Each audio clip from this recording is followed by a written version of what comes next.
মেঘালয়ের পশ্চিম জৈন্তিয়া পাহাড় জেলায় রয়েছে একটি পুরনো মন্দির, নাম নার্তিয়াং দুর্গা মন্দির। মন্দিরের বয়স 600 বছরেরও বেশি। 51 শক্তিপীঠের মধ্যে অন্যতম এই মন্দিরটি হিন্দু শাক্ত ভক্তদের মধ্যে অন্যতম পবিত্র স্থান এবং জনপ্রিয়। মেঘালয়ের জয়ন্তিয়া পাহাড়ের হিন্দুরা বিশ্বাস করেন যে এই মন্দিরটি দেবী দুর্গার স্থায়ী বাসস্থান। দুর্গাপুজো উপলক্ষে সারা দেশ থেকে বিপুল সংখ্যক তীর্থযাত্রী এই মন্দিরে এসে ভিড় জমান। নার্তিয়াং দেবী মন্দিরের আরাধ্যা দেবী শক্তি জয়ন্তী এবং ভৈরব কামাদেশ্বর। হিন্দু পুরাণ অনুসারে রাজা দক্ষের ইচ্ছার বিরুদ্ধে মহাদেবকে বিয়ে করেছিলেন তার কন্যা সতী।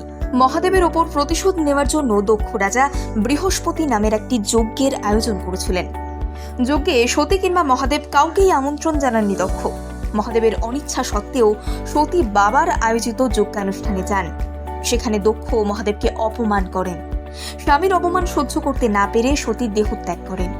শোকাহত মহাদেব দক্ষর যজ্ঞ পণ্ড করেন এবং দেবী সতীর শবদেহ কাঁধে নিয়ে বিশ্বব্যাপী প্রলয় নৃত্য শুরু করেন।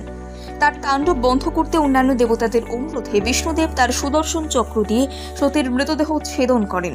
এতে সতীর দেহের 51 খণ্ড ভারতীয় উপমহাদেশের বিভিন্ন জায়গায় পড়ে এবং পবিত্র পীঠস্থান শক্তিপীঠ বা সতীপীঠ নামে পরিচিত নার্তিয়াং সেই শক্তিপীঠের অন্যতম। হিন্দু পুরাণ অনুযায়ী জয়ন্তিয়া পাহাড়ের নার্তিয়াংয়ে দেবীর বাম উরু পড়েছিল, তাই এখানে দেবী জয়ন্তেশ্বরী নামে পরিচিত। জয়ন্তিয়া রাজা জাসোমানিক কোচবিহারের হিন্দু রাজা নরনারায়ণের কন্যাকে বিয়ে করেন এবং এরপরে এই রাজ্যে হিন্দু ধর্মের প্রভাব বিস্তার লাভ করে। প্রায় 600 বছর আগে রাজা ধনমানিক জয়ন্তিয়া রাজ্যের গ্রীষ্মকালীন রাজধানী হিসেবে নার্তিয়াংকে ঘোষণা করেছিলেন। এক রাতে দেবী তাকে স্বপ্নে দেখা দেন এবং তাকে স্থানটির তাৎপর্য জানান এবং তার সম্মানে একটি মন্দির তৈরি করতে বলেন। এরই ধারাবাহিকতায় নার্তিয়াংয়ের জয়ন্তেশ্বরী মন্দির প্রতিষ্ঠিত হয়। কৌশলগত অবস্থান এবং মন্দিরের ভেতরে কামানের মতো অস্ত্রের উপস্থিতি থেকে অনুমান করা হয় যে অতীতে মন্দিরটি জয়ন্তিয়া রাজাদের দুর্গের অংশ ছিল। এই পাহাড়ি মন্দিরের আচার অনুষ্ঠান সমভূমির মতো প্রচলিত পদ্ধতিতে করা হয় না। এখানে হিন্দু এবং প্রাচীন খাসি ঐতিহ্যের মিশ্রণে দেবীর পুজো হয়ে থাকে। স্থানীয় সর্দার বা সাইয়েমকে মন্দিরের প্রধান পৃষ্ঠপোষক হিসেবে বিবেচনা করা হয়। আজও দুর্গাপুজোর সময় সাইয়েম ছাগল বলি দেন। দুর্গাপুজো এই মন্দিরের সবচেয়ে গুরুত্বপূর্ণ উৎসব। দুর্গাপুজোর সময় একটি কলা গাছকে দেবী হিসেবে পুজো করা হয়ে থাকে। 4 দিনের উৎসবের শেষে গাছটিকে আনুষ্ঠানিকভাবে মিন্টোডো নদীতে বিসর্জন দেওয়া হয়। বিদায়কালে শূন্যে বন্দুকের গুলি ছুঁড়ে দেবীকে সম্মান জানানো হয়। বর্তমানে মেঘালয়ের হিন্দু সম্প্রদায়ের সরকারি প্রতিনিধি কেন্দ্রীয় পূজা কমিটি মন্দিরের তত্ত্বাবধায়ক। মন্দিরের অর্থনৈতিক হিসেব নিকেশ রক্ষণাবেক্ষণ ইত্যাদির দায়িত্বে রয়েছে এই কমিটি। প্রাচীন এই মন্দিরে দুর্গাপুজো অত্যন্ত জনপ্রিয়।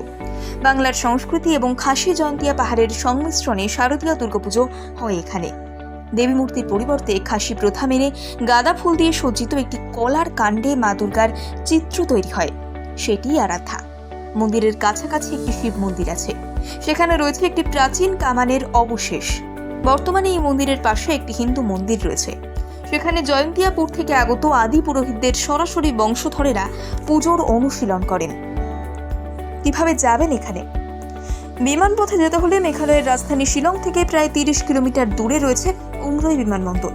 কলকাতা এবং গুয়াহাটি থেকে সরাসরি বিমান পরিষেবা পাবেন। নার্তিয়াং দুর্গা মন্দির থেকে উমরই বিমানবন্দরের দূরত্ব প্রায় 67 কিলোমিটার। আর যদি সড়ক পথে যেতে চান তাহলে নার্তিয়াং থেকে মন্দিরের দূরত্ব প্রায় 3 কিলোমিটার। শিলং বাসস্ট্যান্ড থেকে মন্দিরের দূরত্ব প্রায় 61 কিলোমিটার। যদি রেলপথে যান তাহলে মন্দির থেকে গুয়াহাটি রেলওয়ে স্টেশনের দূরত্ব প্রায় 153 কিলোমিটার। গুয়াহাটি বিমানবন্দর থেকে এর দূরত্ব 177 কিলোমিটার।